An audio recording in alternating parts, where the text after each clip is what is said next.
Hi, so today I'm going to show you how to temper chocolate, which is a very complicated sounding process, but it's actually super easy. I'm starting with my dark chocolate pistoles, which are these nice round chips, but you can use any type of chocolate as long as it's a good quality chocolate that's going to kind of melt down nice and viscous, and it'll set up really nice with a good snap and sheen. That's the point of our tempering process.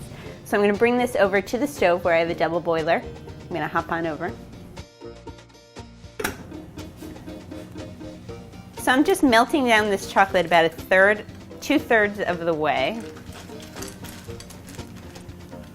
And I'm working over my double boiler. It's also fine to do this in a microwave safe container. But I'm just using my rubber spatula to gently stir my chocolate around, make sure nothing is scorching in the pan. And again, I'm just melting it two-thirds of the way down, and we're going to use the rest of the chocolate that hasn't melted to cool down the melted chocolate.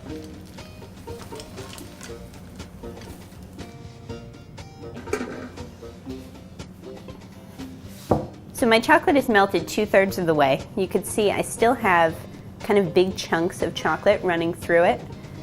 So I'm going to use that chocolate that hasn't melted to cool down my chocolate that has melted. And what that's going to do is, first, it kept my chocolate from getting too hot. And then secondly, this is just the easiest way to quickly bring down the temperature. Other ways to do it, you could take an ice bath and kind of pop it right on top of the ice bath, and that'll help cool things down. Or you could kind of pour it all on the table, which is an extremely messy way called tabling. But this is the cleanest way, the easiest way. And if you notice, I'm going to occasionally take the back of my finger where it's nice and sensitive, and I'm just going to touch my chocolate and see where the temperature is. Right now it's still super warm. So I'm going to keep stirring. And you can see with my rubber spatula I'm making almost a figure 8. So I'm kind of moving back and forth.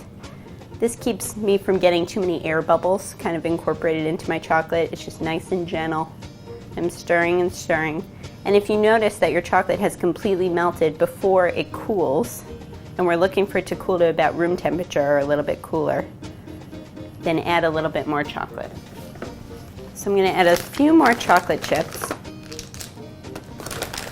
and I'm just going to keep stirring.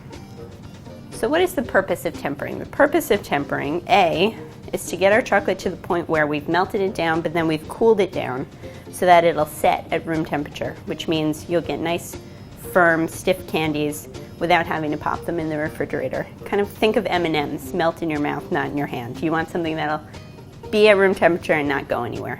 And also, if you look at my chocolate, you can see almost streaks of fat kind of running through. That's the cocoa butter. And what we want to do is emulsify all of that cocoa butter into my cocoa solids. So I'll get something that's really glossy, really smooth, and nice and cool. So my chocolate is ready to go. It's nice and cool to the touch. It's really smooth and glossy. There are no streaks running through it. So we're ready to go. Use this for dipping strawberries in Oreos, or use it for your own chocolate truffles or a nice chocolate ganache. And that's how you temper chocolate. Enjoy.